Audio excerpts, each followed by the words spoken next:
सास की सोच। गौतम, जा अपनी जोरू को बोल, अभी थोड़ी देर में तैयार होकर नीचे आ जाना। वैसे भी सारे मेहमान आ चुके हैं। जी माँ। अरे गौतम की माँ, कब मिला रही हो अपनी बहू से? मैंने तो उसकी सुंदरता के बड़े चर्चे सुने हैं। आज हम भी तो देखे कितनी सुंदर है। वैसे मेरी बहू से तो कम ही होगी। काकी, भाभी इतनी सुंदर है ना कि हमको डर है कहीं किसी की बुरी नजर ना लग जाए। देखते हैं कितनी सुंदर है। अरे आप चुप कर और देख अपनी भाभी को, तैयार हुई या नहीं। अरे लो, भाभी आ गई। अरे कितनी सुंदर है, इसके चेहरे पे तो चांद सी चमक है। सुन रिमझिम, क्या नाम है तेरी भाभी का? सही पहचाना आपने, चांदनी है मेरी भाभी का नाम। क्या हुआ काकी, मुंह से बाहर शब्द नहीं निकल रहे? यह चांदनी भाभी की चांद सी सुंदरता ने आपका मुंह बंद करवा दिया। हाँ सुंदर तो है, पर सुंदरता से क्या होता है? लड़की में गुण भी तो होने चाहिए।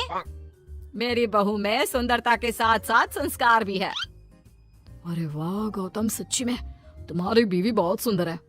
हाँ, एकदम चांद जैसे अलग चमक रही है तुम्हारी बीवी इस पूरी पार्टी में। बात तो तुम एकदम सही कह रहे हो। इस भीड़ में भी सबसे अलग चमक रही है मेरी चांदनी। आज इस पार्टी में तुम्हारी बीवी की सुंदरता ने 4 चांद लगा दिया है। कुछ दिनों बाद जब गौतम की माँ आस पड़ोस की औरतों से गप्पे मार रही होती है। माँ जी, मेरी माँ की तबीयत थोड़ी खराब है, आप इजाजत दो तो क्या मैं और गौतम एक बार वहाँ हो आए? हाँ हाँ बहू, ठीक है। जब शाम को गौतम काम से आ जाए तो अपने मायके हो आना। ये क्या, उसने बोला और तुमने जाने दिया? हाँ, अभी उसने बताया तो सही, उसकी माँ की तबीयत खराब है। लेकिन तुमने जाने क्यों दिया? तुम्हें मना कर देना चाहिए था। लेकिन क्यों? अरे तुम्हारी बहू को अभी शादी किए थोड़े ही दिन हुए हैं और वो अपने मायके जा रही है। अरे घूमने थोड़ी ना जा रही है, वो अपनी माँ को देखने जा रही है। अरे कुछ नहीं जानती, बहुत भोली हो। ये बहुएं बस बहाने बनाती हैं अपने मायके जाने के लिए। मैं तो कहती हूँ तुम अपनी बहू पे थोड़ा ध्यान दो।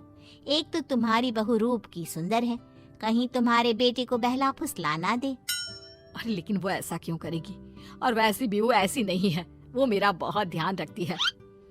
तुम ना आजकल के बच्चों को नहीं जानती। शुरू शुरू में ये सास की सेवा करना, परिवार का ख्याल रखना बहुत अच्छे से जानती है, और पीठ पीछे अपने पतियों को परिवार से अलग होने की सलाह देती रहती है। क्यों बहनों, क्या मैं गलत कह रही हूँ? हाँ वैसे बात तो सही है आपकी। और पता है, मेरी बहन के बेटे की शादी को अभी 1 महीना भी नहीं हुआ और उसका बेटा अपनी बीवी की हर बात मानता है, और तो और अपनी बीवी के लिए अपनी माँ से लड़ता भी है। पूरा का पूरा अपनी जोरू का गुलाम बन गया है। तुम्हारी बहू वैसे भी इतनी सुंदर है, ऊपर से पढ़ी लिखी भी है, और आजकल की पढ़ी लिखी लड़कियां अपने पति को चिकनी चुपड़ी बातों में फंसाकर अपना काम निकलवाना जानती है। हाँ अरे हाँ, पर मेरी बहू चांदनी समझदार है। हाँ यही तो बात है, तुम किसी के चेहरे पे देखकर उसके दिमाग में क्या चल रहा है वो थोड़ी ना बता सकती हो। और हाँ, अपनी बहू के चांद से सुंदर चेहरे को देखकर धोखा मत खा जाना। अरे जरूरी थोड़ी ना है जो इंसान चेहरे से सुंदर हो वो मन से भी सुंदर हो, क्योंकि चांद पे भी तो दाग होते हैं। थोड़ी देर बाद सभी अपने अपने घर चले जाते हैं। शाम को चांदनी और गौतम घर आते हैं। और बहू, माँ को देखाई? जी माँ जी, अब थोड़ा ठीक है। बहू, अब तुम्हारा घूमना फिरना हो गया हो तो घर के कामों में मेरा हाथ बटाओ। जी माँ जी। मेरा ये घुटनों का दर्द कभी भी शुरू हो जाता है। बहू, लगता है आज सारा काम तुझी को करना होगा। कोई बात नहीं माँ जी, काम ही तो है, काम तो होता रहेगा। आप पहले अपना ख्याल रखिए। ठीक है, अब तो इतना बोल ही रही है तो मैं अपने कमरे में आराम करने जा रही हूँ। अगले दिन सुबह जब गौतम ऑफिस के लिए निकल रहा होता है। माँ, अब कैसा है तुम्हारे घुटनों का दर्द? ज्यादा तो नहीं हो रहा? नहीं तो शाम को चांदनी आपको डॉक्टर के पास दिखाएगी। तुझे किसने बताया?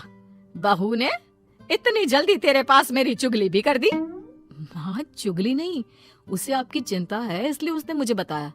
उसे डर था कहीं आपका दर्द बढ़ ना जाए। थोड़ी देर बाद चांदनी वहाँ आती है। माँ जी, मैं सोच रही थी हम लोगों को अब किसी दूसरे घर में शिफ्ट हो जाना चाहिए। लेकिन क्यों? और अचानक से तुम्हें ये ख्याल क्यों आया? वो माँ जी, मेरी एक सहेली अपना घर बेच रही है और उसका घर गौतम के ऑफिस के पास पड़ता है।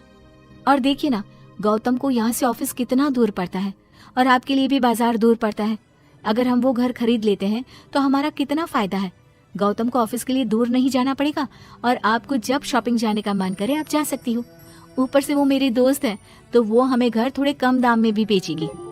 हाँ, बात तो तुम सही कह रही हो। कोई जरूरत नहीं है घर बदलने की।